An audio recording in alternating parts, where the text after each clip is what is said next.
This is Comic Geek Speak, episode 1732, Comic Talk! You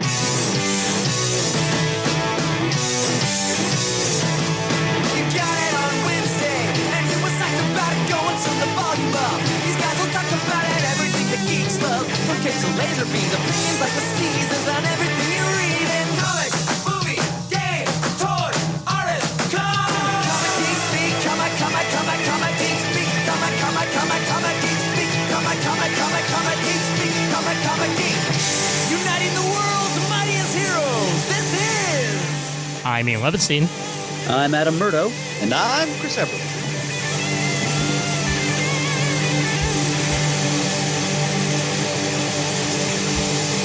Comic Geek Speak! Loosey-goosey, wibbly-wobbly, timey-wimey comic talk. Ian, your sonorous tones. Tonic for the spirit. How's everybody doing tonight? Great, now that I'm with you two fine fellows. Here to that. Murd, how are you? Fair to middling. Apparently I'm tired. Well, at least you're not tired of us. Nope. I can verify that much. Murd, being tired is the perpetual state of middle-class America. Well, then I'm bourgeois bushed. As I was discussing to you gentlemen before we got started, I'm glad to be fever-free and tonsil at nearly normal size for this episode after my bout with strep this weekend. Viva la moxicillin. Amen to that. Yeah, I had to describe to the doctor that I was seeing that I'm allergic to the opposite of penicillin, and not penicillin, because the one time they gave me erythromycin, I broke out in hives everywhere, including my feet. Ian, revealing your super heroic vulnerability. Yeah, that and kryptonite, man. Oh, he's just swell, gang. Oh, Yep. man. Alrighty. So, Let's do comic talk. Let's do it. Yes, indeed. Where we want to start tonight, gentlemen? How about Ian, you can go first. You're piloting the ship. All right. News did come from up high on A, how much Disney Plus is going to cost, and B, what a bunch of the premiere offerings are going to be for said service once it launches. I'm in the dark. Please illuminate, sir. So it's only going to cost $6.99, which is a strong price point. You can also get 12 months for, I believe, $69. So essentially, along the same lines of what DC Universe is doing, right? Where it's 2 months for free if you buy the 12 at the start, and it's going to have a bunch of the Marvel series that we all thought were coming, including a Winter Soldier Falcon series. Wow. Wow. A Loki series. I heard about that one, yeah.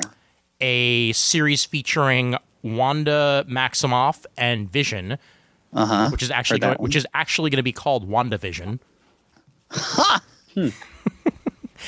And they already mentioned that they confirmed that the What If series is going to be animated.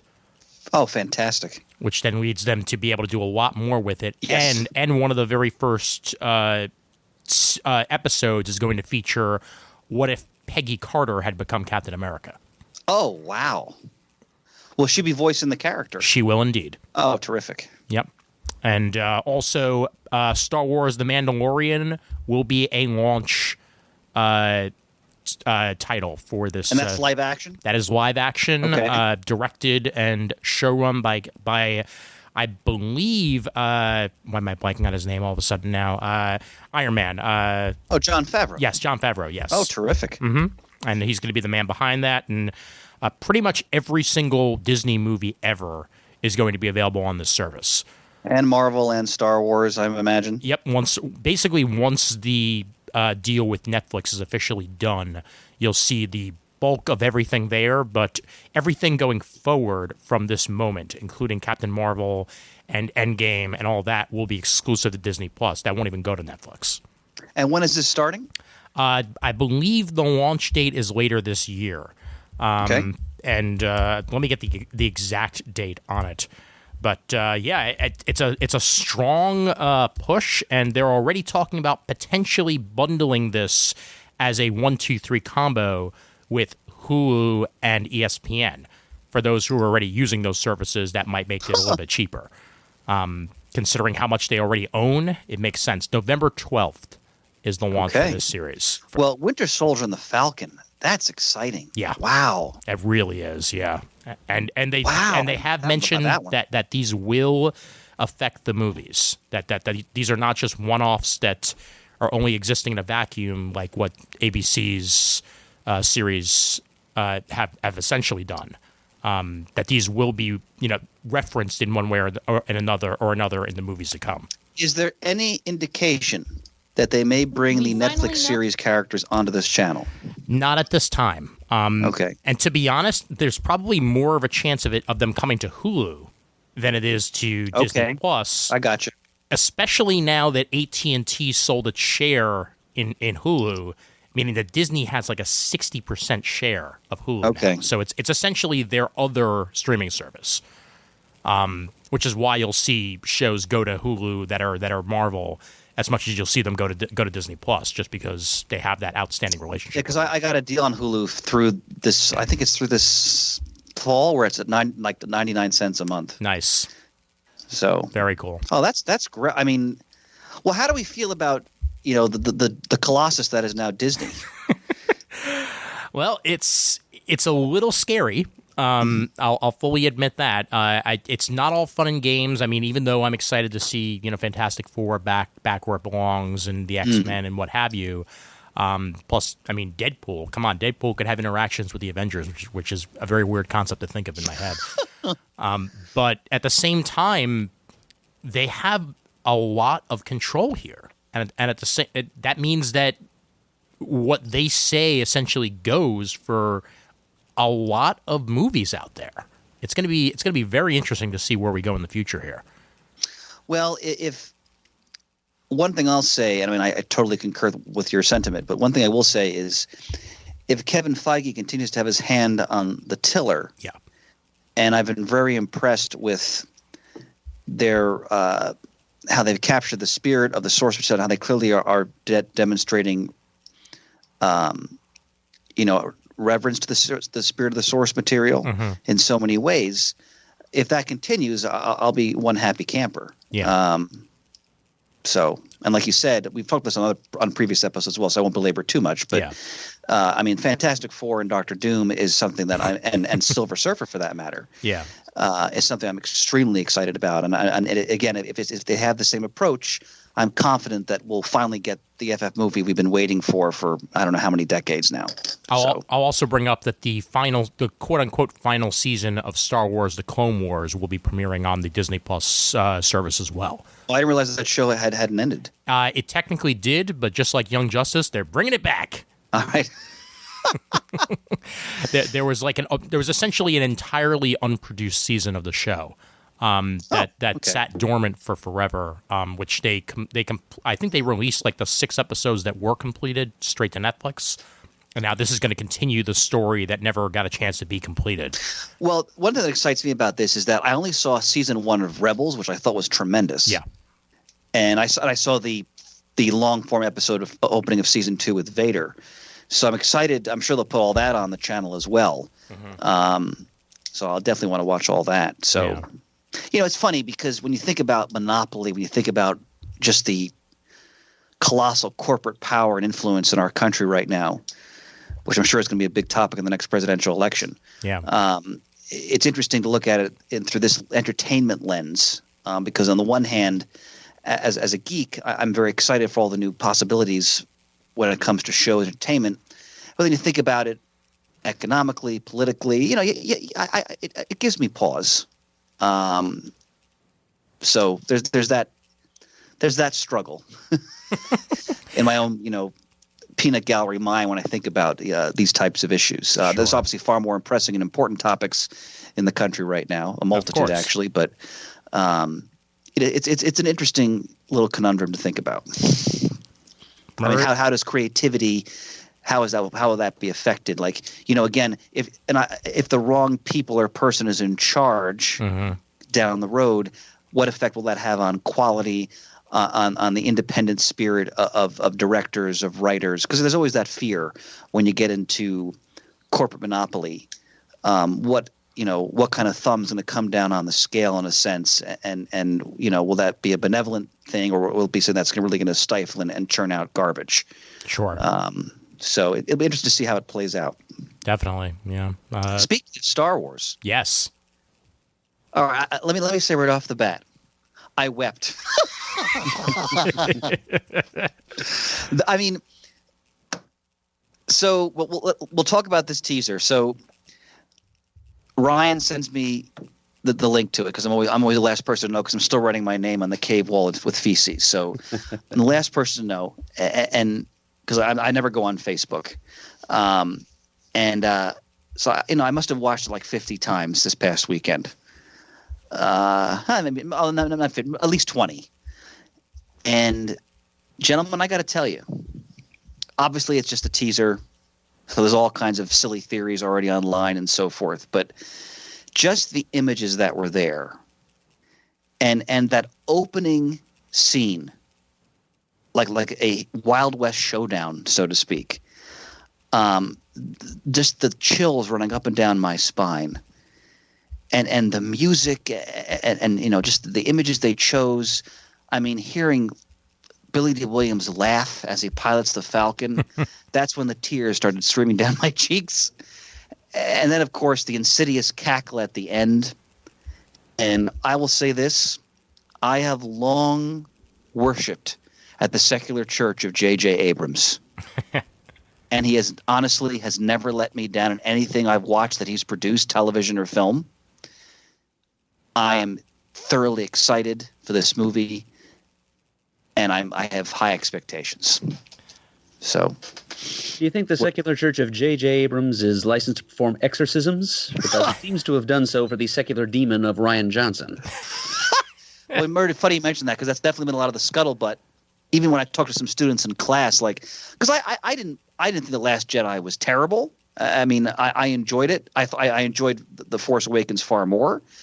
But yeah, we'll see. It's all scuttlebutt. Who knows? But what did you guys think of the teaser? Like, what was your reaction to it? Murd, I'll let you go first because I probably have a very different opinion than Chris on what I saw. So go right ahead. Okay. Well, I wasn't quite provoked to tears, Chris, but I did get a chill or two up and down the spine. Hearing Leia's theme, seeing Leia and Rey embrace, and knowing that Carrie Fisher did indeed live long enough to film some significant scenes. Yeah. So hopefully we will not have to endure CGI zombie Leia. I liked the looks of BB-8's new robot sidekick. So now there's once again a pair of droids for this generation of films.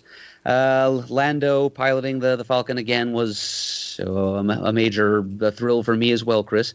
And just the title. I mean, I'm not fond of titles of the formula, the rise of blank, the fall of blank, the war of the blank. But the rise of Skywalker is very promising. Promising that perhaps the revelation in The Last Jedi that Rey's parents were nobody might not be 100% truthful. That perhaps some of the disappointing creative choices that have been foisted on us in that movie might find reversal with Abrams back at the helm. And I saw what you posted on Facebook about Disney putting a hiatus on further Star Wars movies after this one, Ian. Yeah. So that means Johnson might not be getting his own series of films to direct anytime soon. It doesn't necessarily mean that, Murd. All they said is they're not going to be releasing movies on an annual basis anymore, which frankly, I am 100% for. Yes, so am I. Because it's overkill. It's way too much for the franchise. Yeah, Star Wars is much less special the more of it there is. Absolutely. I agree with that. Yeah. True of almost anything. Yeah.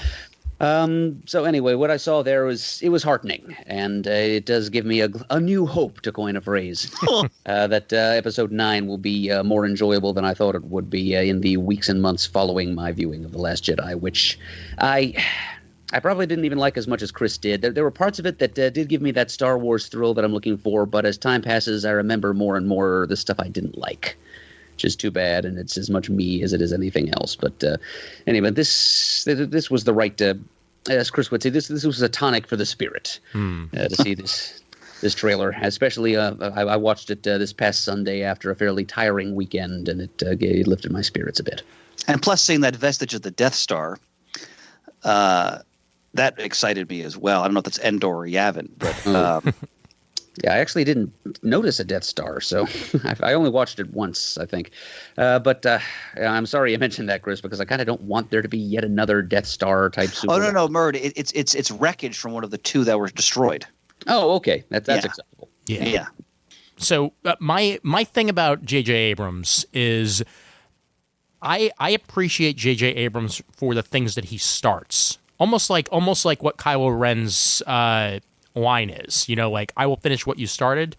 That's what everybody else does. JJ is a terrific table setter. Absolutely. I agree with that. When he came on The Lost, you know, he got that started, and then he handed it off to other individuals. It wasn't 100% perfect, but he stepped away. Alias. I loved Alias. Alias was excellent, but he wasn't there for the entire time. He stepped away, and he let people take over. Felicity, I haven't watched a lot of, but that's probably the one that he had the most involvement with. The Cloverfield franchise. He made the first Cloverfield movie, and then after that, he let other people play in that in that universe. And here we are with Star Wars, where with Episode 7, we needed something that was bombastic, and we needed what South Park refers to as member berries. Which is, member Star Wars? I member Chewbacca? Oh yeah, I member. You know, and things that would get you excited to see, you know, your favorite characters back on the screen. And that's all well and good. I appreciate that for what it is. And I saw Episode 7 like 5 times in the theaters. Really? I did. Wow. I saw it many times. At one of my favorite theaters in the world. The last movie that they ever showed before it closed, the Ziegfeld, which is where they would hold the Star Wars line every Star Wars movie. Like back in the 90s when you would see people. I guess it was the 90s, but when the new episodes were taking place and all that jazz in the 90s and 2000s, that's where that line would take place outside of that theater.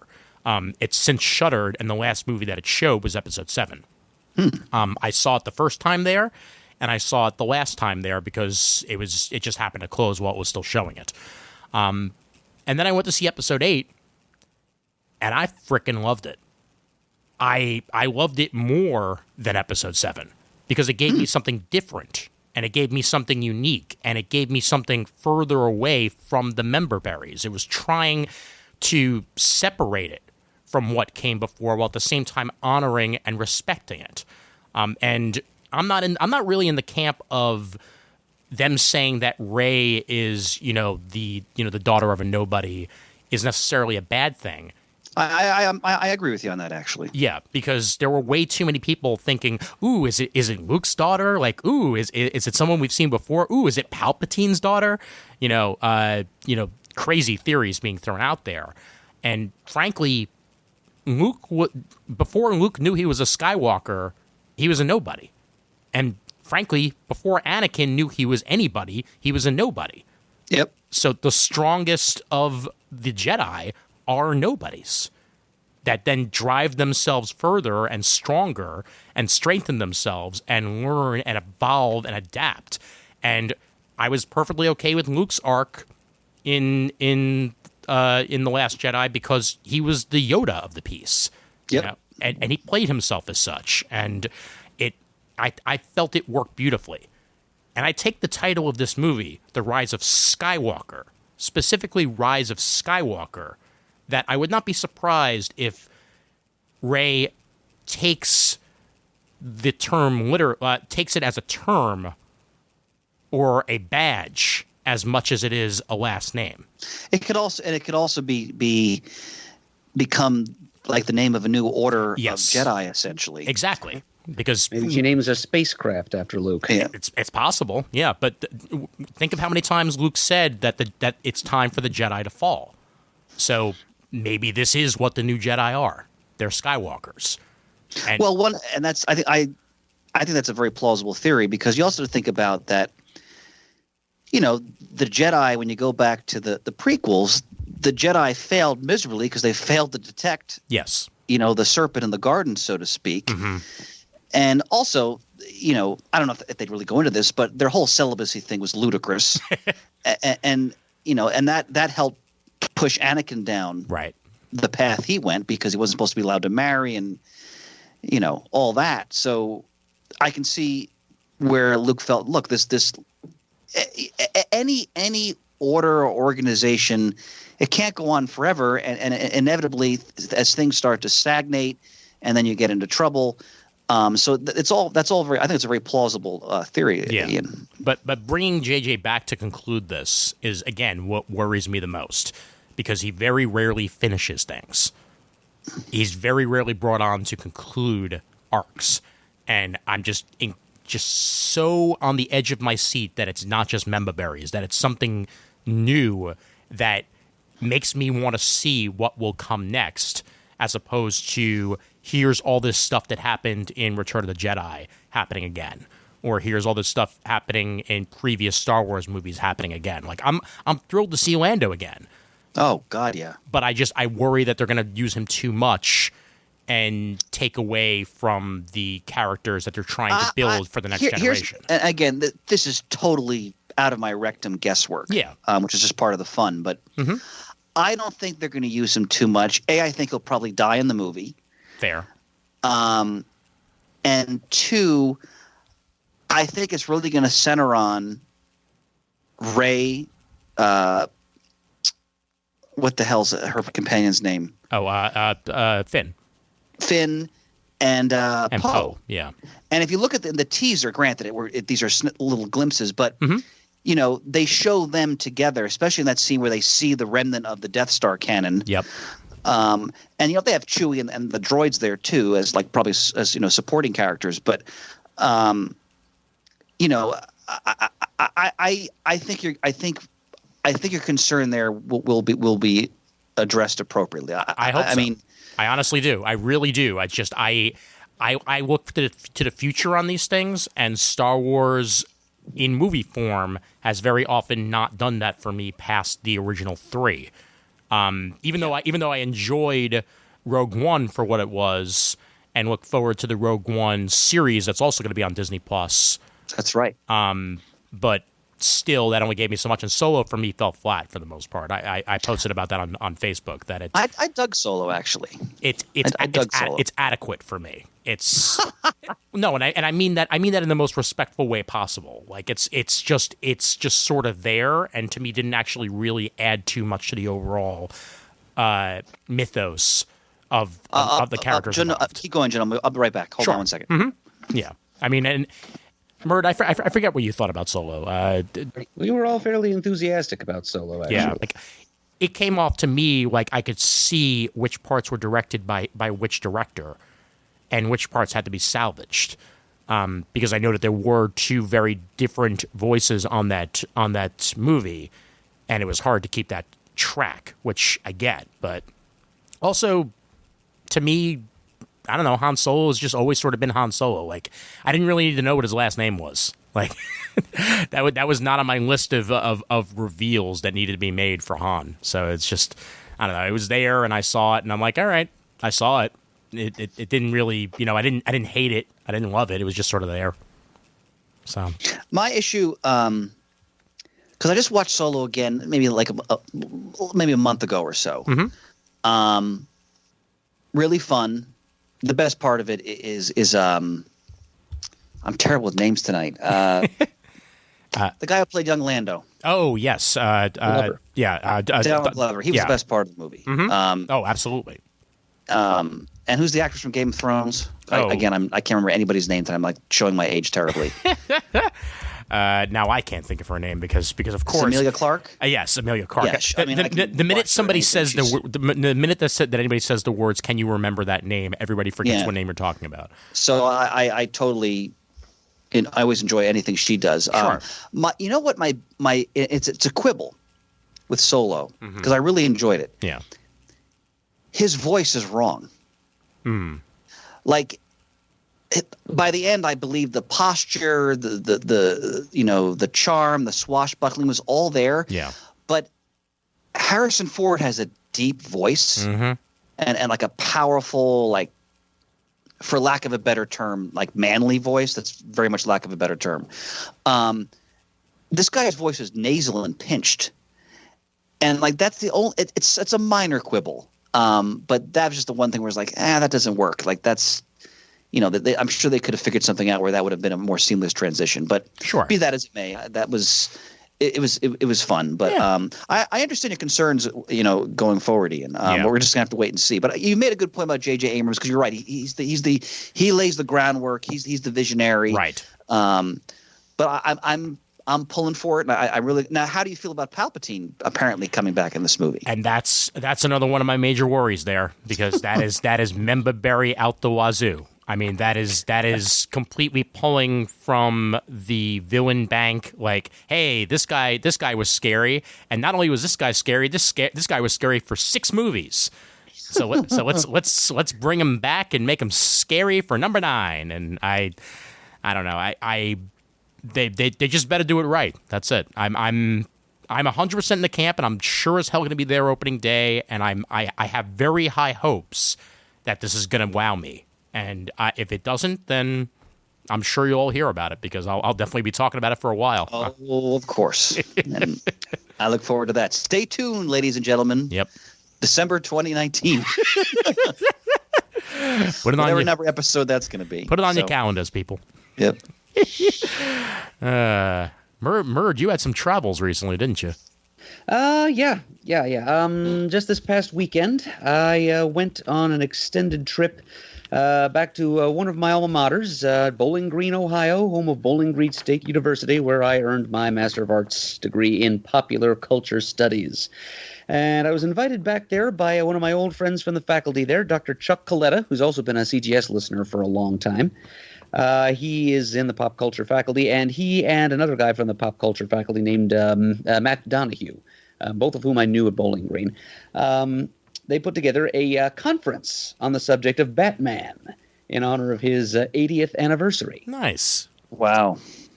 And they had a tremendous turnout for it. Chuck was just thrilled with the number of responses that they got. So it drew in scholars from miles around and also a number of people who just came to observe, such as yours truly. I didn't have anything to present, but I just went to hang out. There were a total of 75 different academic papers being presented. Well, presentations anyway. Not all of them had papers attached to them. Not all of them were actually academic in perspective. But there are a variety of different views on the Batman, a variety of different talks given, covering a whole bunch of different aspects of the character and his supporting cast, his world, his ideology, etc.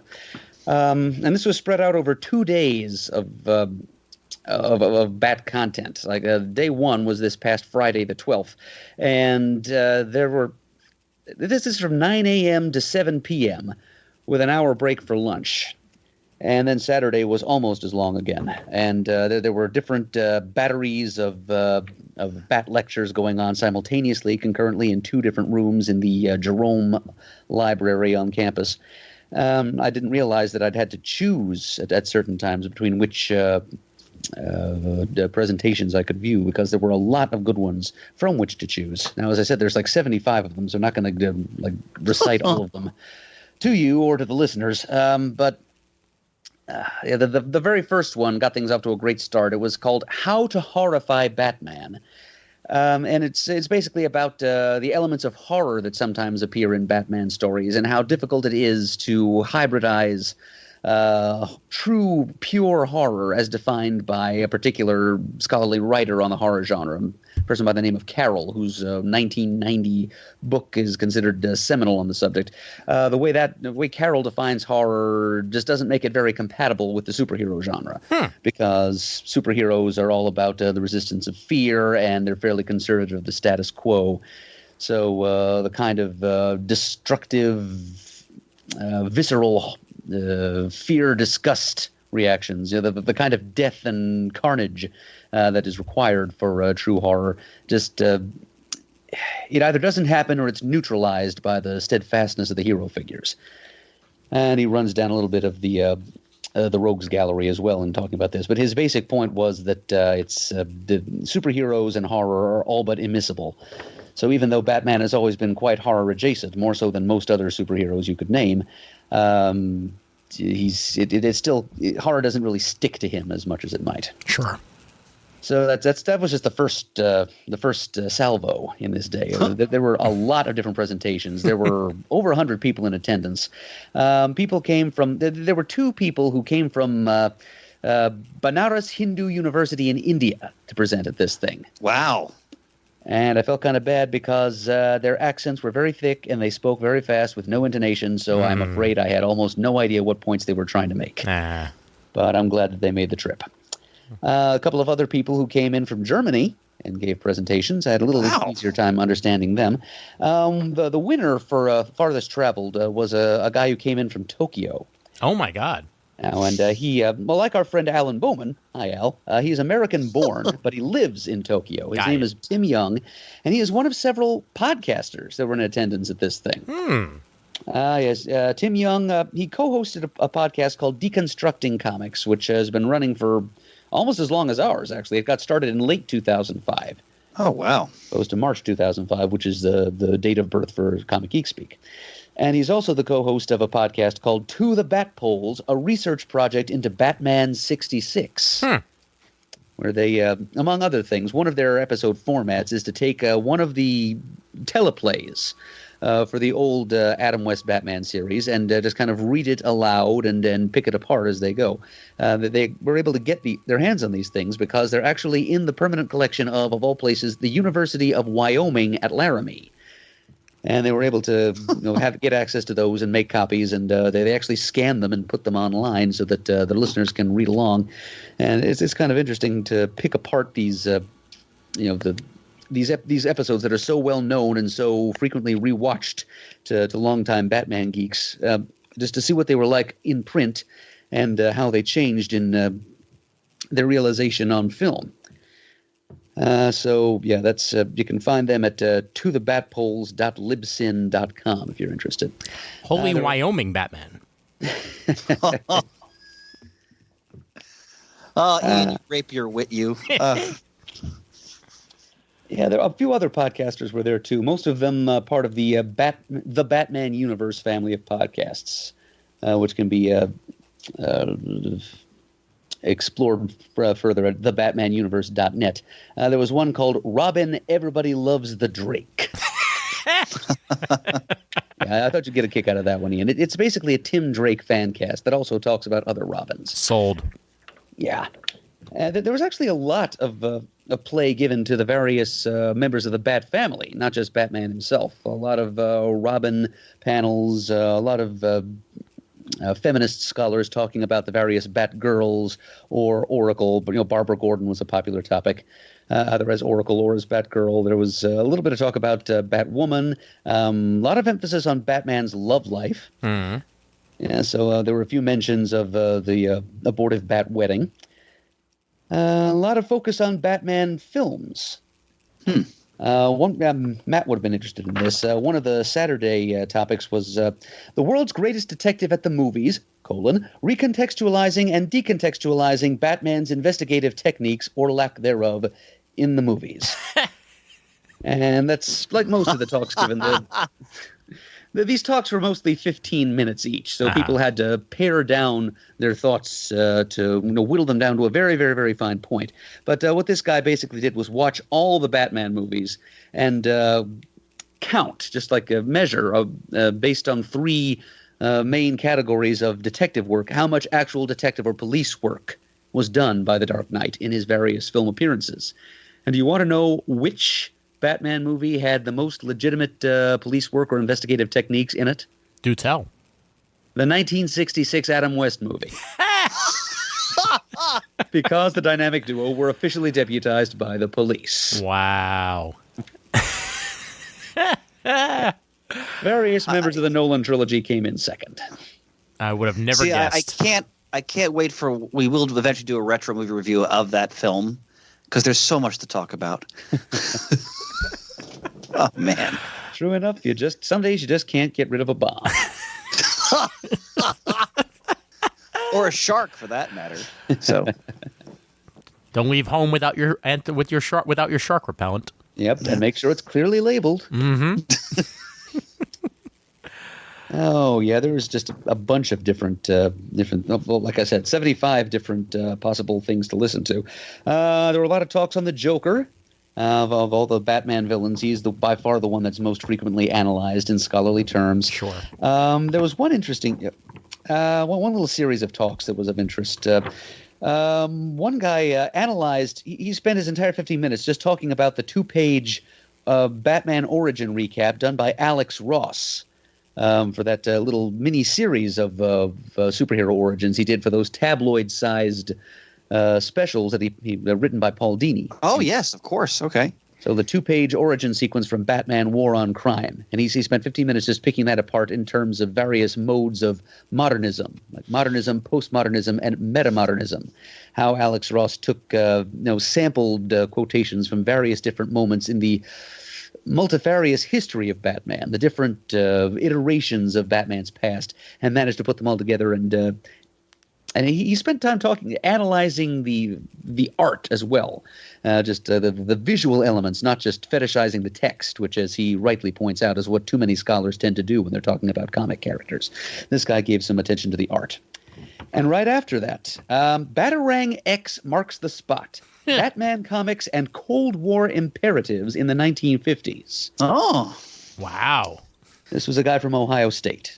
But as was often the case here, the title promised a little more than was delivered. And again, the time limit had something to do with that.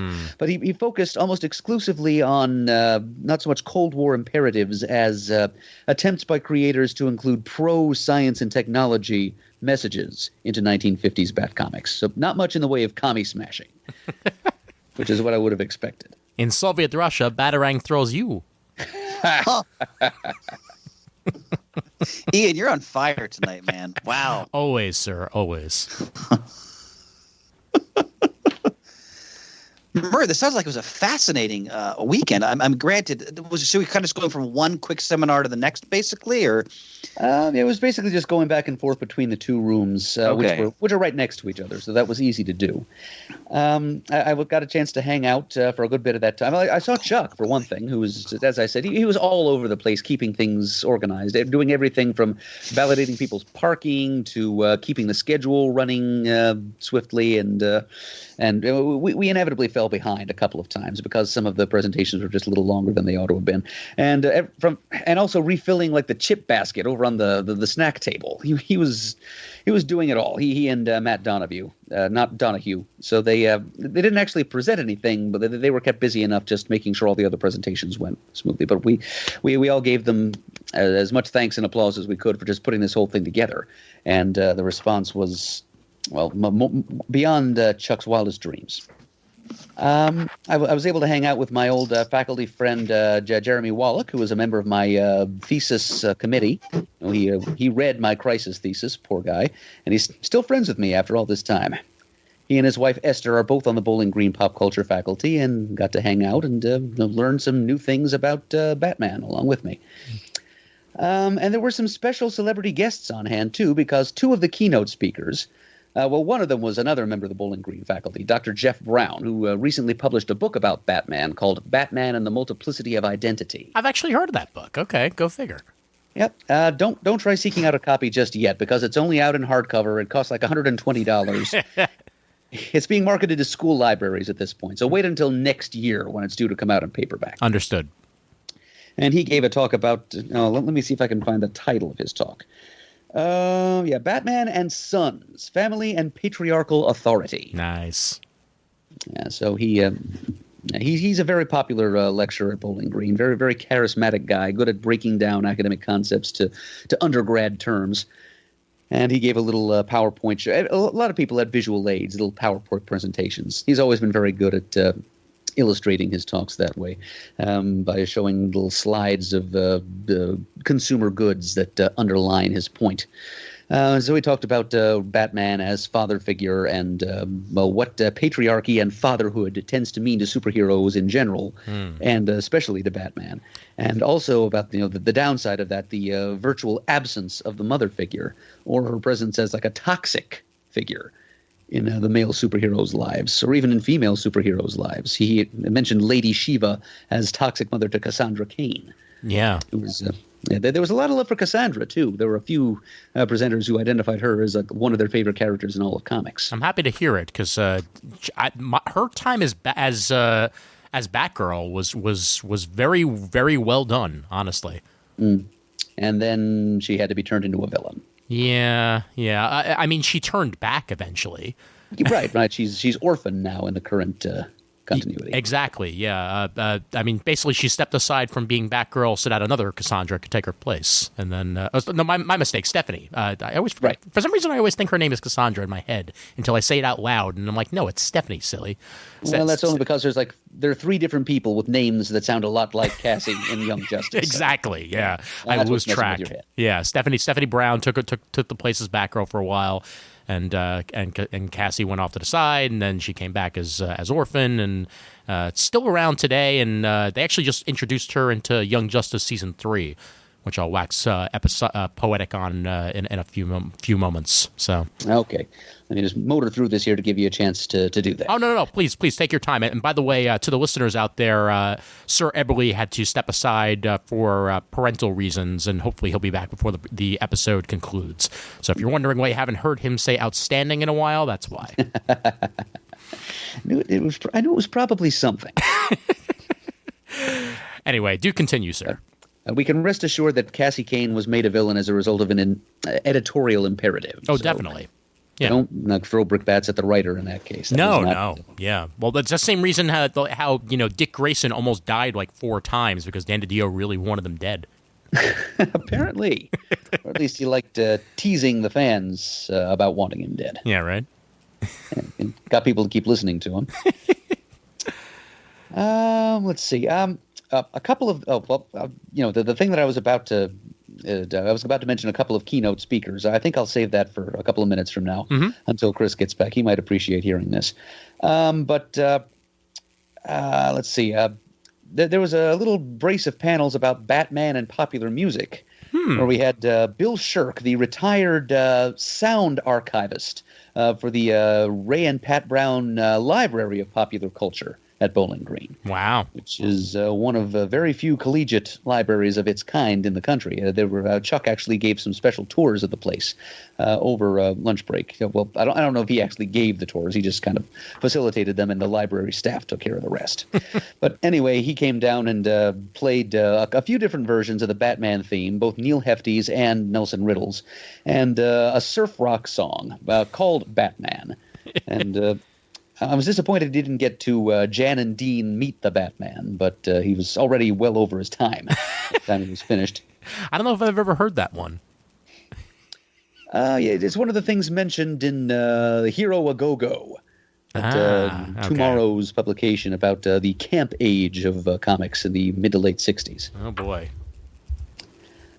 Now, we also had a presenter from, his name was Carlos Villegas Castaneda, and he talked about Batman in music from Latin America. Apparently in Mexico and Colombia especially. The Batman TV show with Adam West enjoyed about 10 years longer run in reruns on TV than it did here in the States, where it was pretty much fizzled after like 3 years. Oh, wow. And it spawned... there was one particular cumbia song. That's a genre of rhythmic pop music from Colombia called Abuelita de Batman, which translates to Batman's Grandma. And that was the club and party song in Latin America for a while there. Enough so popular enough that it actually spawned like a subgenre of bat cumbia, that imitating it for a few years. Who is Bruce Wayne's grandma? Do you know? Do you happen to know that? Has it come up in the comics? Yeah. Well, again, the absent mother syndrome. Sure. I'm trying to think of. James Robinson introduced an ancestor of Bruce called Mad Jack Wayne, but I don't remember if he was supposed to be the grandfather or the great-grandfather. Yeah, I'm trying to look it up now, and I don't know if they've actually done it. I'm sure they probably have in passing, but I think Patrick Wayne might have been Thomas Wayne's father, so I guess that's one of the grandfathers. But I don't know. I don't know what the mother was off the top of my head, but I will, if I find it, I will add it to this conversation. Yeah. His grandparents on the Kane side might have been talked about in the Batwoman series at some point. But I do not know for sure. A panel that would have been of a special interest to Pants. I'm kind of sorry he was not with us for this episode because of that. One of the first things that was done on Saturday morning was a man who builds 1966 Batmobile replicas for a living. I'm talking full-scale, functional Batmobiles, built on custom-made 1955 Lincoln Futura chassis. Wow.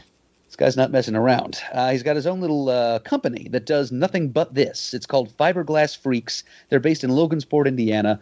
They've built 27 such Batmobiles so far. Each one a little different from the one before, but depending on how many different little bat bells and bat whistles the buyer wants, they can cost up to like $260,000 for these custom builds. And they basically just do it as a hobby, but they are making a living doing it as well. And they're apparently officially licensed by DC to do this and have been for about 9 years now. Wow. It started out as just a hobby, and apparently DC sent somebody in there incognito to pose as an interested client. And that person liked what he saw enough that he decided to offer the official license to Fiberglass Freaks to continue doing this. All right. Well, hey, I mean, they got the seal of approval, so good for them. Yeah, and he gave a little slideshow of the whole process that they go through to build one of these things. It's $1,000 extra for like a 3D printed fiberglass Bluetooth ready bat phone for the dash.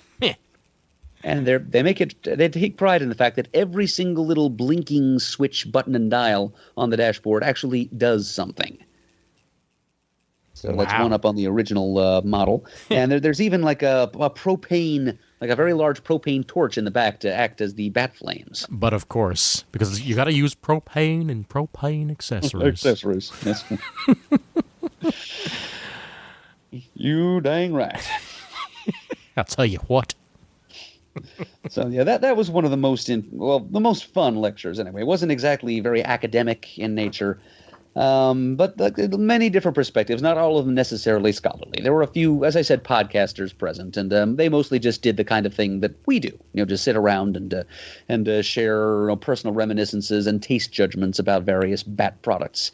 There were 3 people, including the Everybody Loves the Drake guy. They just sat and ran down all the different Batman movies that they had seen.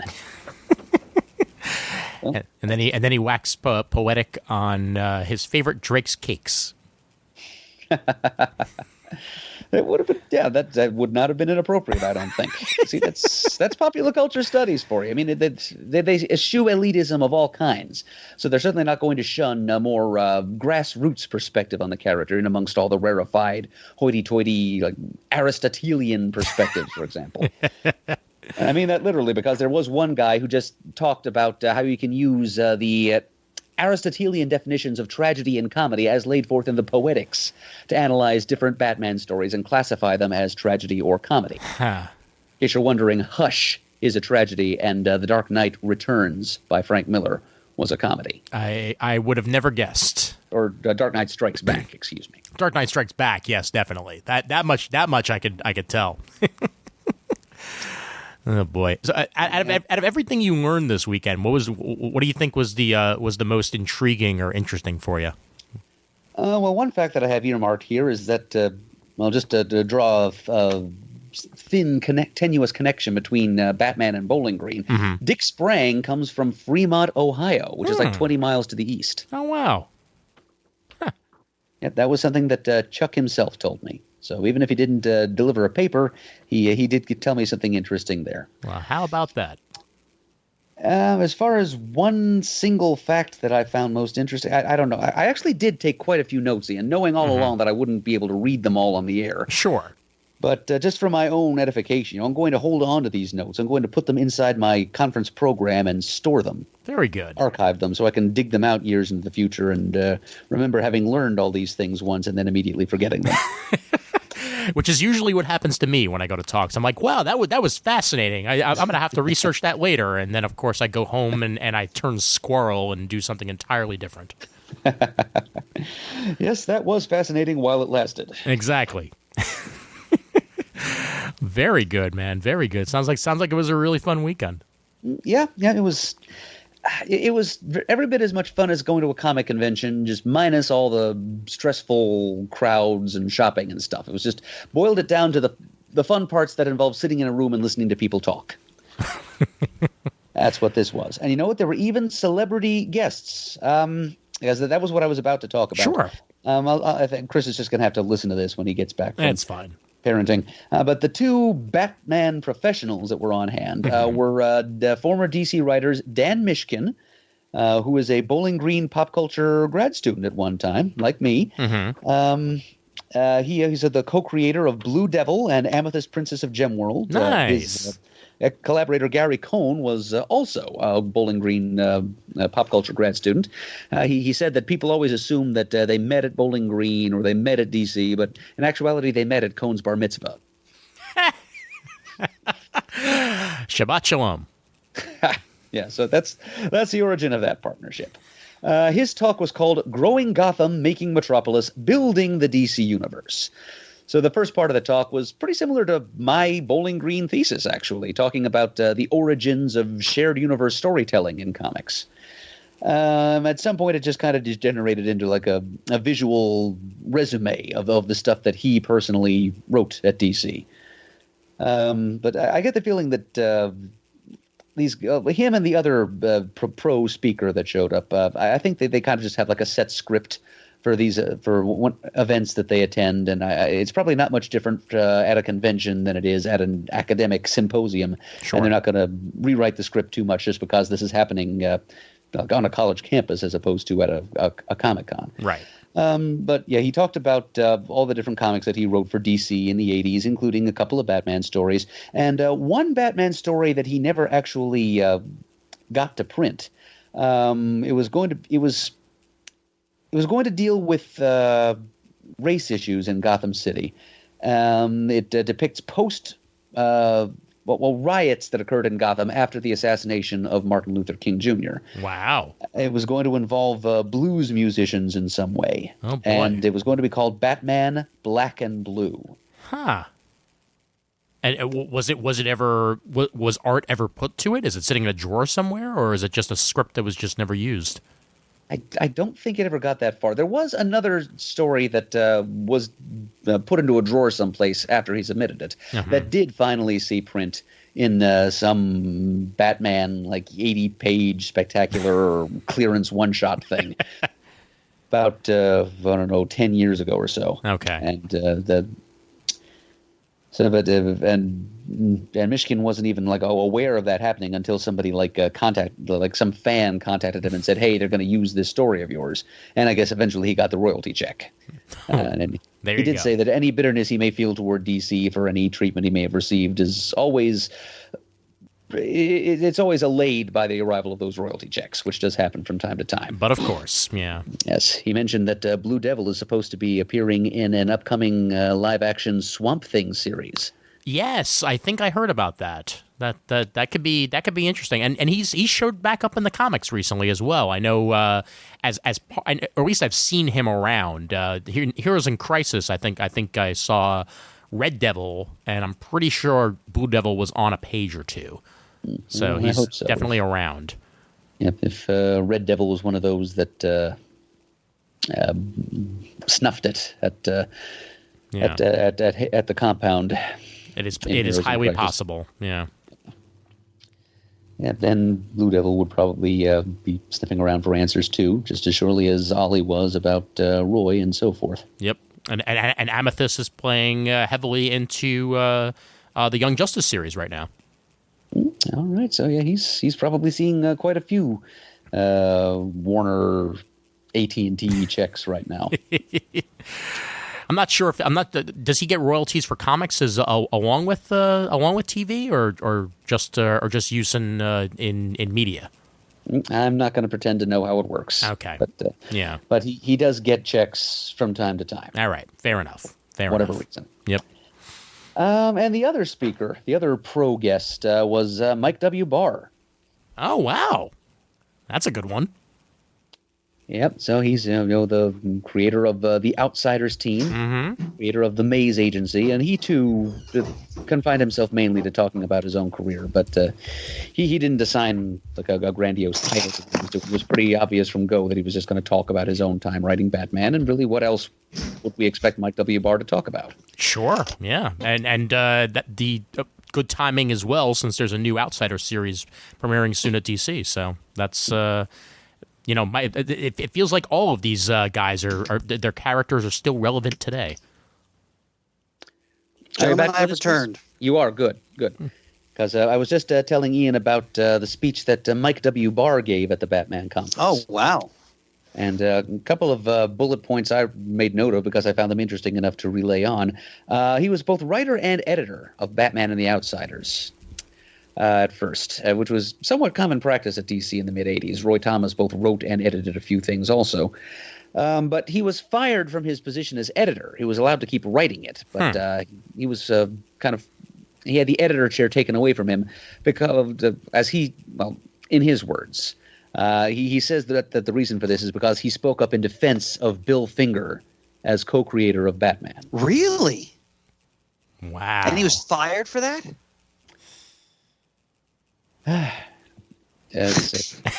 So he says. Yeah. So he says. All right. It wouldn't surprise me if it was the case.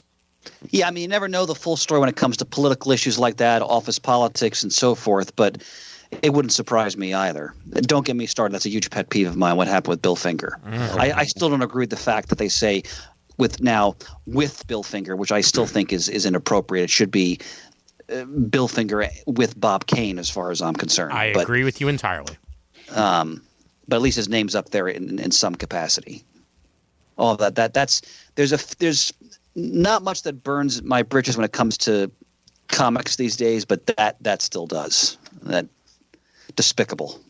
Yep. And Mike W. Barr feels the same way that you do, Chris. But he says, he thinks, he believes that he spoke up for Bill and paid the price for it in the mid-'80s. So, more's the pity. DC just wasn't quite ready to own up at that time.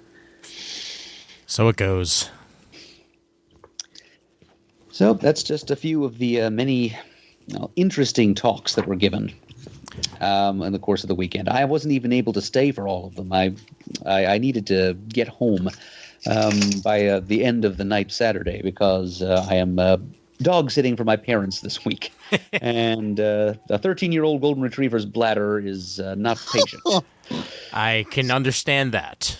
Yes, and it's about an 8-hour drive, including stops for food and fuel, to get back to my home area from Bowling Green. So I had to skip the last couple of hours worth of talks, but to my regret. But it was great seeing both Chuck and Jeremy and Esther and all my old friends there, and also meeting a few new faces and a few Bat fans that I hadn't known before. And so I give yet more thanks to Chuck Coletta for bringing this all together and for going out of his way to invite me along. So I'm hoping maybe if this is done again in the future, and Chuck tells me that he's not going to be able to get away with doing another superhero-themed conference at Bowling Green before a certain number of years have passed. Mm-hmm. As there's popular culture is broad, and the college likes to diversify the topics. Sure. So there's going to be something about romance novels fairly soon up there. Oh. To give you an example. And something involving television, although the precise bannered theme or topic of that concert to narrow it down from TV has not yet been announced. All right. But yep, lots of that's life at the Bowling Green Department of Popular Culture, a tiny little division of the School of Cultural and Critical Studies. Very cool. It was great getting back there and seeing the campus and how things have changed over the past 13 years since I was last there. Bowling Green has a comic book store for the first time in, I don't know. The last one closed down just before I got to campus in the fall of 2004. It's my luck. But then 2 years ago now, so it was apparently without pop culture. How do I keep saying pop culture? Comic book store for 12 years until in like 2016, they finally got a new one. It's called Cameron's Comics right there on the main street of town. All right. And so that was a pleasant discovery. Well, good luck to Cameron. I don't know about how wise it is to open a comic book store now, but I wish him all the best. Yeah, he's survived his first 2 full years of business, apparently. Yep. One name you missed while you were gone, Chris, is Dan Mishkin was there at the conference. So waxing poetic about his time at DC. Oh, Murd, I'm envious. Sounds like it was a wonderful experience. Yep. Yeah, it was certainly fun. And as I told Ian also while you were off mic, I took a whole sheaf of notes here, which are just going to go directly into the archives and never be heard or read by anyone. The Murdo archives. Yep, strictly for my own edification. I know there's not time to delve into the different, especially those that drew on scholarly works for their readings of Batman and his contemporaries. Like there was one of my favorites, Esther Clinton, who was the wife and fellow faculty member of my old committee member Jeremy, and I went to see one about the Joker, like a person from which university was he from? Eastern Michigan University. He read the Joker using the concept of the carnivalesque as put forth by scholar Mikhail Bakhtin. And then the Joker certainly does put one in mind of carnivals and rites of reversals and the Feast of Fools and whatnot. But that's just that's an example of something I'm not going to get into in too much detail here on this podcast. Well, sir, speaking of the Murdo archives and your wealth of knowledge. And away we go. So glad I got back to this. It is time once again for Mud of the Murd. That's right. It is time to wax those steering wheels, and let's get the brain pumping here as yet another individual tries to muddle the Murd. You ready, Murd? I think I am. All right. Well, before we get into the submission by Dan Papatopoulos, I hope I'm pronouncing that correctly, but that sounds like it's about right. What will Dan be fighting for today? Well, it's going to be a just a minute here. I need to dig it out. Sure. Well, while you do dig it out, I will explain once again to the. Oh, Doug, go ahead. Go ahead and Doug. Okay, it is a piece of original art by Franco Aureliani of Art and Franco. It's a Han Solo sketch. Nice. Provided to us by our mysterious art donor. And yeah, I had to dig it out because I went to the CGS studio a little while ago and retrieved a small pile of potential prizes, and they're here amidst a whole bunch of other junk here at the Christmas barn in our office. Things tend to accumulate on top of other things. Very good. Rather prolifically. Okay. Good timing considering the release of the trailer. Right. Yep. Well, once again, a reminder that if you would like to submit your Muddled the Murd suggestions, do so to comicgeekspeak@gmail.com with Muddled the Murd in the title. And make sure one is an independent, one is a Marvel, and one is a DC. One has to be from 1970 to 2000. One has to be post-2000. And the other one has to be pre-1970. That's right. Alrighty. And don't forget to include answers for your 3 questions, because otherwise, how will I know whether I've been muddled? Exactly. Well, luckily, Dan has provided both. So let's go ahead and get started here. First off, a message to me, actually. First, may I say to the newest cast member, welcome, Ian. I'm very glad you have joined the cast, and I'm already noticing a new dynamic develop amongst the 3 amigos of the recent episodes. I love the on-air chemistry that is developing. Thank you for joining the family and doing your part to keep this podcast going. Hear, hear. You know that goes double for us, Ian. Here to that, and to you, Dan, for the kind words. To Murd, I was fortunate enough to meet you in your last trip to C2E2 in 2017, which I was that was the one that I was at as well, correct? I'm pretty sure it was. Yeah. I don't think you were at that one. I know that you and Chris and I went out to get some hot dogs. Yes. Well, we might have done that more than once. I mean, you were there. Yeah, no, actually, that was the one where my at the time roommate Glennis joined me. Yeah, you're absolutely right. Yep. Yes, you were there. There we go. Yep. That was when you received your key to the prison. Yes, which is within arm's reach here. It was provided to me by Mike Atchison, the Atch Attack. Yep, and he sent me some kind words on joining the podcast as well recently. So here's to you, Mike. But Dan mentions he was fortunate enough to meet you in your last trip to C2E2 in 2017. I'm the guy on the right in the attached photo. I still fondly recall talking to you about family legacies as we spoke of the Christmas barn and the 5-generation hobby farm on which I live. Very cool. I said it then and I'll say it again. Podcasts like Comic Geek Speak are the best thing that has ever happened to the hours I spend in the evenings and on weekends doing chores on the farm. I'll also add in, it's the best thing that ever happened to me taking the subway. Thank you for filling those hours with broadcast fellowship about a shared interest and hobby, comics. And now on to the questions. And I should point out we are honored to facilitate the vital task of agriculture. Amen to that. All right, we begin with DC, pre-1970. In Action Comics number 70, my mistake, in Action Comics number 7, so that's very pre-1970. Yeah, you said it. Superman tries to help the owner of a circus which has fallen victim to mob pressure by joining said circus. I'm not going to ask what job he performs at that circus because that is obvious. Of course, he takes a job as a strongman. Instead, I'm going to ask you if you can name that circus.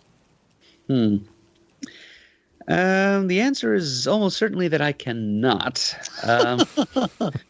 Yeah, okay, so I'm going to avoid saying like Haley or Hills because those are pretty well established DC circuses from later.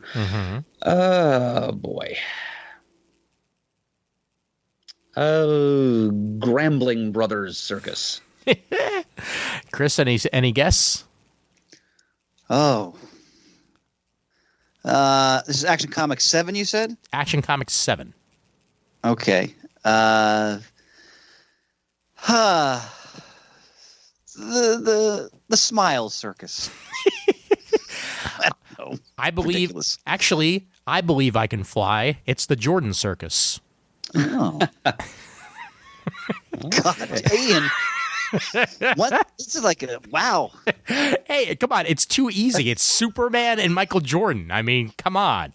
They somehow knew back in the 30s that Space Jam was going to be a thing. Exactly, that Space Jam and Michael Jordan were going to exist. So, Ian, boom. I'm in awe of this aspect of your personality that I'm discovering in this episode. The straight man, the deadpan of these just. Oh, it's magnificently god awful. Wow. When I'm not laughing at my own jokes, I can manage to be the straight man. Yeah. All right, here we go. Question 2. Independent. Post 2000. This independent is specifically from IDW. In Larry Hama's G.I. Joe, A Real American Hero, number 214, the original Snake Eyes dies valiantly defeating Serpentor. Almost 4 publishing years later, so far this death has actually stuck. However, Wow. Snake Eyes still lives on as another character has taken the mantle of that character after he similarly has his face scarred beyond recognition and loses his voice. Give the real name of the new Snake Eyes. I cannot. Danny DeVito. What? He was also in Space Jam.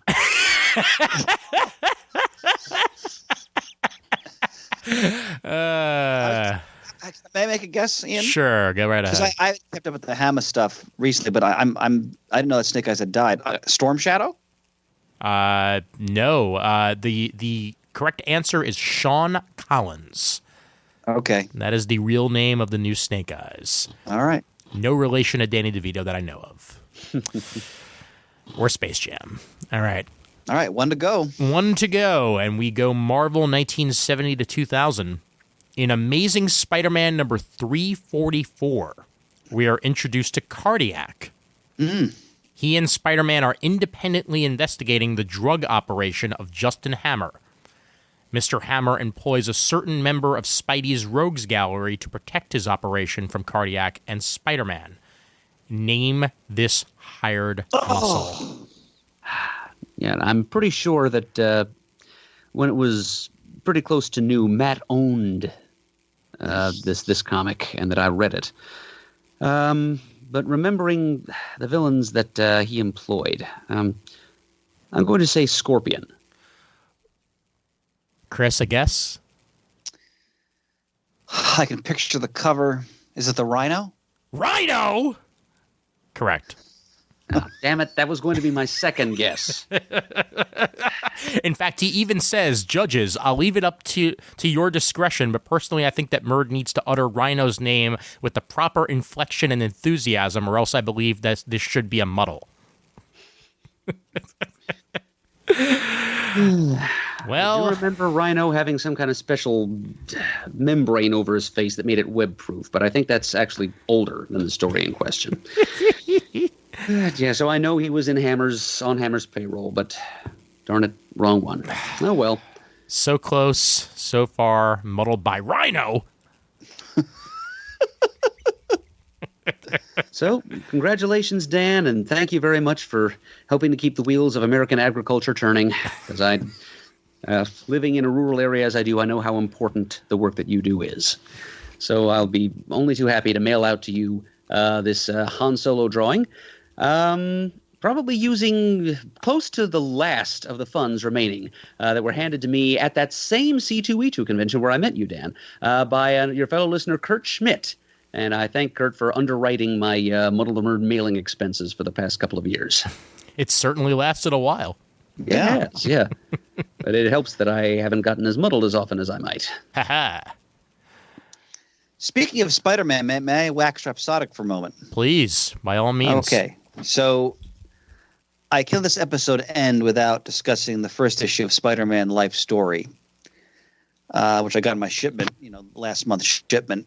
Let me tell you, I mean, long-time listeners know that I'm a big-time Spider-Man fan. I reinaugurated the Spotlight format back in 2012 with a series of Spider-Man episodes. But I haven't read the character consistently in recent years, although I loved a lot of what Dan Slott did, what I read. But I haven't stayed with the book on a monthly basis. I kind of got turned off of them trying to make Peter Parker like perpetually, a bachelor, and I was happy with the marriage, and I like to see at least the illusion of change. I mean, they made him a billionaire tech guy for a while, but then he blew that, and he was back to down on his luck, and I just got a little tired of it. Sure. But when they announced this book and the concept and the creative team, Chip Zdarsky, who's writing, who I think was my choice for breakout talent of 2018 as a writer, I already knew him as an artist, and Spider-Man legend Mark Bagley on art, I was very anticipatory. Let me tell you something, gentlemen. It's been a long time since after reading a comic, I got out of my chair, just shouting euphorically to the air and punching the air with my fists in a celebratory fashion. I'm actually going to get a little bit emotional now in like a speechless way, because everything I love about Spider-Man, especially that Silver Age essence, is just, the book is, and I mean this in the best possible way, is saturated with that. It is.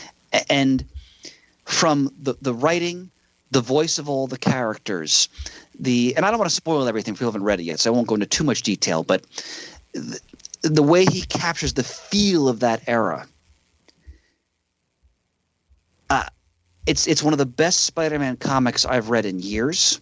Amen to that. If the rest of the book is like this, it, without question, will be my miniseries of the year. That's not it. That's just a no-brainer. Chip Zdarsky is one of the top writers working not just in Marvel, but in comics right now. And what he's pulled off in this first issue, I don't have issue 2 yet. I'm waiting for my shipment, but at the end of the month. But I was deeply moved as a lifelong Spider-Man fan to see a writer so lovingly capture that period, but putting his own twist on it. It's not like it's just, just lost in nostalgia. Like it's, again, the concept is Spider-Man is aging. Peter Parker is aging. Yep. So there's going to be an end. Yeah. And it starts, it's 2 years after he's been bitten. Or I'm sorry, 4 years. So he's like 19. I think it's like 1966, 67. He's in college. Everybody's there. Gwen, Harry, Flash is going off to Vietnam. Like everything for me, one of the greatest periods of Spider-Man is Amazing Spider-Man, the late 60s, early 70s, when Stan Lee was, I think, doing some of the best writing of his career on that character. And, the clay tablet, all those classic stories. So the feel of that era is there in this issue.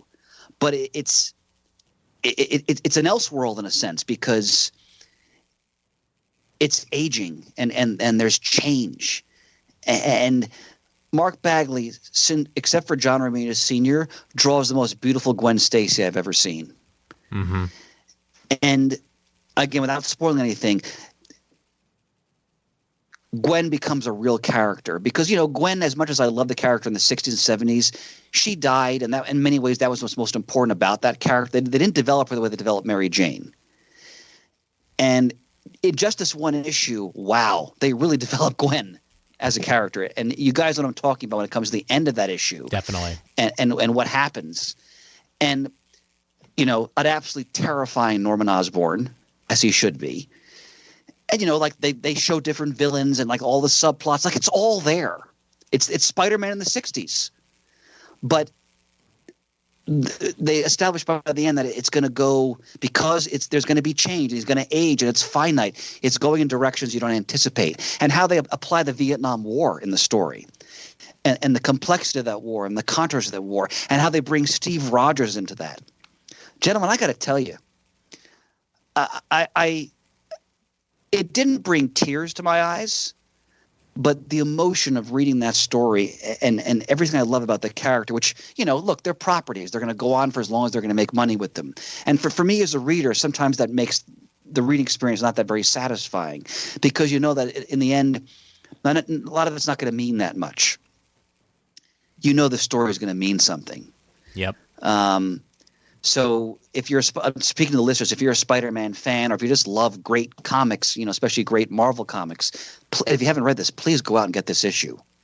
And I think number 2 is out by now as well. It's not quite yet, because I just checked. I think it might actually come out. We're recording this on a Tuesday. I believe it comes out tomorrow. Okay. Yeah. So I thought it was mid-April. So yeah. You guys both read it, correct? Yes. Okay. So without spoiling, what'd you think? Murd, I talked about it a little bit last time around. You did get a chance to read it, right? No. Oh, you did not? I barely even skimmed it. I just kind of glanced at it, so I can say nothing about it. Fair enough. Okay. What I'll say is, just adding upon what I said the first time I brought it up in passing, is this issue is everything I wanted it to be and more. Well put. I'm a huge Mark Bagley fan, and going into it, the only thing I was a little bit worried about is whether or not he'd be able to capture the feel of the 1960s. God, did he ever? Oh yeah. and in spades. And I think we can thank that as much on him as we can on the colors and the inks, because the style that gets produced, it's distinctly Bagley, but it's also distinctly 1966. Yes. And without doing any of those, silly, like photo effects where they, pre-age the comic or anything like that. Like it's just great art. It's great. It's great art. It's great art. It feels old fashioned and it fits the mood entirely. The Manhattan that he's swinging through at the beginning with like the ads for for RCA and Fan Am instead of Pan Am and The Good, the Bad, and the Ugly by Clint Eastwood. Like it's just capturing it beautifully there. And yeah, the story itself just unfolds like classic Spider-Man.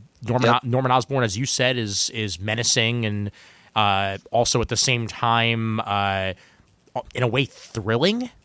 Like it really captures you, like the edge of your seat feel that you want it to for a story that's been told over and over again. It just still feels new somehow. And that's perfectly put in because everything's familiar, but it's new because you know that you're in a different version of this character. Mm-hmm. And that it's going to go in directions we really can't anticipate. And boy, do they make that clear at the end of the first issue. Oh, yeah. So, what's exciting is it's like when you read a great independent comic and all like, all right, it's creator-owned, they have an ending in mind, and that really gets you, really jazzed about what you're reading. Mm-hmm. That's how I felt about this. Oh, yeah. Pretty much everything John Byrne did for Superman and Batman Generations, this is going to do for Spider-Man. Yeah, well put. Yeah. So I think I'm going to be reading it the minute that it comes out. I'll hopefully get a discounted copy like I did for this time around. And if I don't, then frankly I will pay the full digital because I can't wait for it to be on. Here's what I'm going to do. And this is how pathetic I am. Even though I've ordered this, I'm probably going to go to the store and still buy it anyway because that's how badly I want to read the next issue. Because they ended the first issue on such a cliffhanger. Yeah. So, and I want to go back because it's been a while and read those classic because it's very much based on the feel of the late '60s Spider-Man stories that Lee wrote. Sure. And all the subplot elements are really all taken from that, like Flash going to Vietnam, and so forth. But it's just I'm kind of speechless. I was expecting it to be good, but it was even better than I thought it was going to be. And knowing that each issue is a different era as well, knows that cliffhanger that we leave on, there's going to be things that have happened since then. Yes. Which they will either tell us or they won't, but we'll know by this Peter that we see next exactly how it affected him. And I can't wait to see how Bagley adjusts his art for each decade. Oh my God, yes. Yeah. Yeah.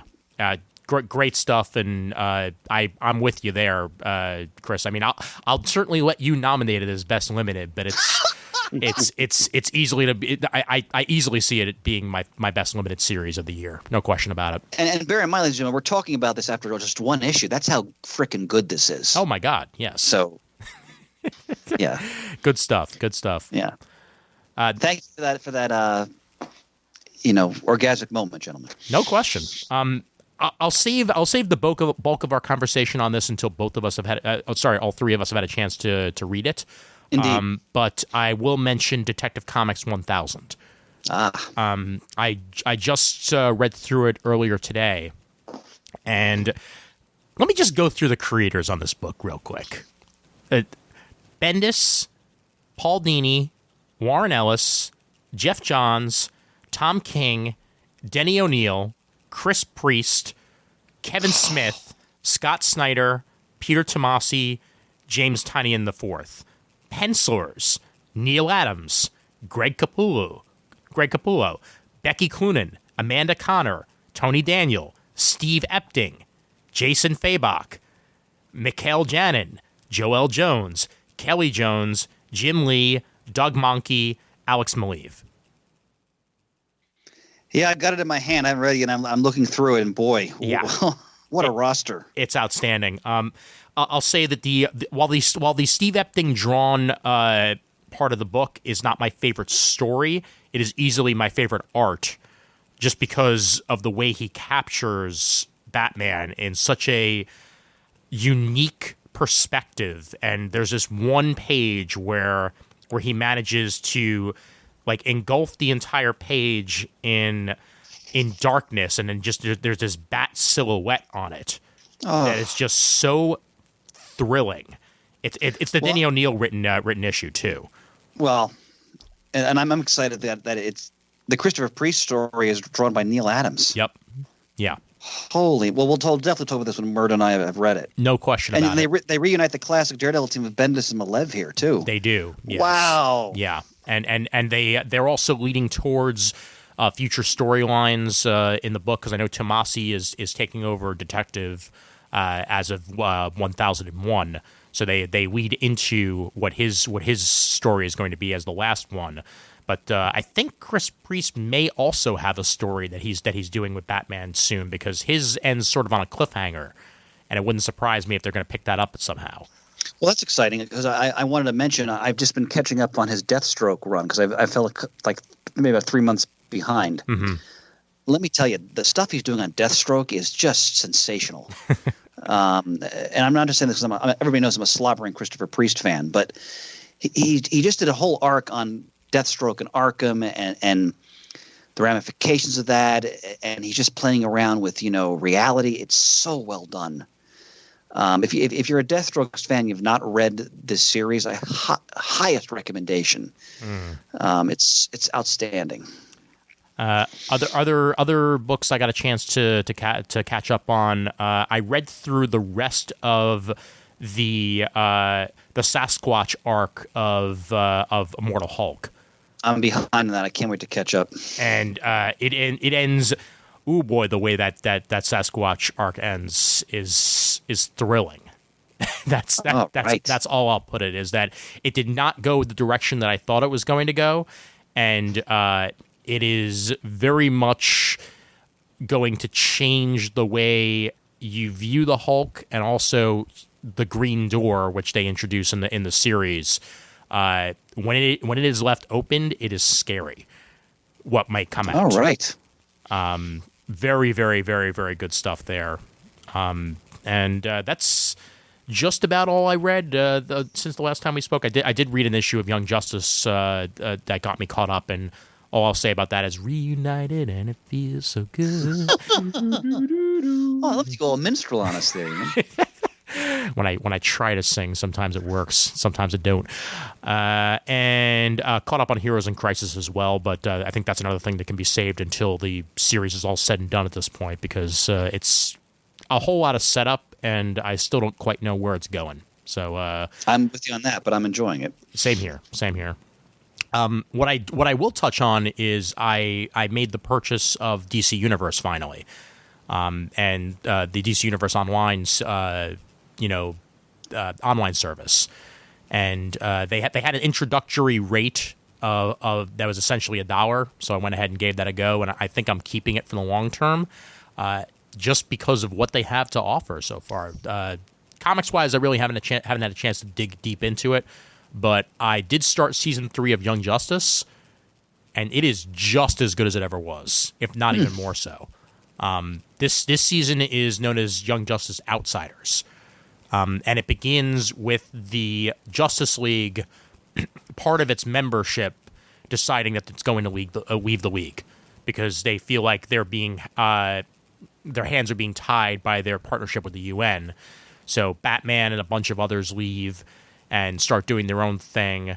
Dick Grayson's already off on his own, so he winds up getting together a bunch of characters that are loosely associated with the league, but are also, either in semi-retirement or able to help him out on missions when necessary. Black Lightning is heavily involved with this season. We have the introduction of Geoforce, and that's handled very well as he tries to search for Terra, who's currently missing. And there's also the character Halo. And I'm not sure if that's an existing character in the comics or not, but I was never really familiar with Halo before now. Definitely. Okay. Yeah. Excellent. She was a member of the Bar's Outsiders, actually. Ah, well, there we go. Okay. This is a very different take on the character, even looking at the Batman and the Outsiders cover here. But she does not know who she is, and she's trying to figure that out along with what powers she may have. and she's currently being trained by McGann, Connor Superboy, Tigress, formerly known as Artemis, and Dick over on the side, as they also try to give Geoforce an idea of what his powers are. And there's some great story building in this season. There is one episode where, for those of you who've watched Young Justice seasons 1 and 2, you may be aware that there's literally 3 different versions of Roy Harper running around. One that's oldest, because he was a clone. The other one that was put in suspended animation, which is the original version of Roy Harper. And then there's a slightly younger clone, which was running around as Guardian for a while. And there is essentially a getting the gang back together episode where Dick gets all 3 versions of Roy to help him on a case. And it is so much fun, I can't even describe it. It's like such a just joyous experience for me, and everything about it just works. It's a series that remembers that Legacy exists in the DC universe like no other, and I hope it continues past this 3rd season into a 4th and 5th, and as long as they want to do it, because it's great stuff, and I don't know why it went away in the first place, but I'm glad it's back. Fantastic. Yep.